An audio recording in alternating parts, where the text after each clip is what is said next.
হারাম রিলেশন, যেটা প্রথমে শুরু হয় চোখ থেকে, এরপর অন্তরে, এরপর পুরো দুনিয়াটাকে তছনছ করে দেয়।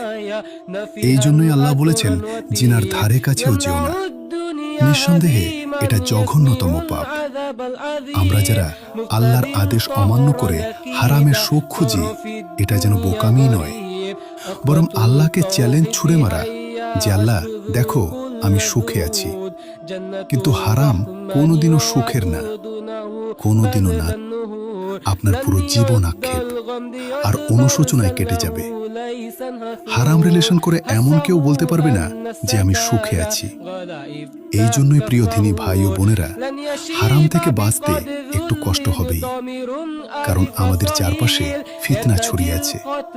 কিন্তু যখন আপনি এই ফিতনা থেকে বেঁচে হালালের ছায়া আসবেন, ওয়াল্লাহি যে সুখ পাবেন, এই সুখ যেন এক জান্নাতি সুখ। ধৈর্য ধরুন, আল্লাহর পরিকল্পনা সুন্দর। এটা আপনি তখনই ফিল করবেন যখন আপনি সঠিক থাকবেন।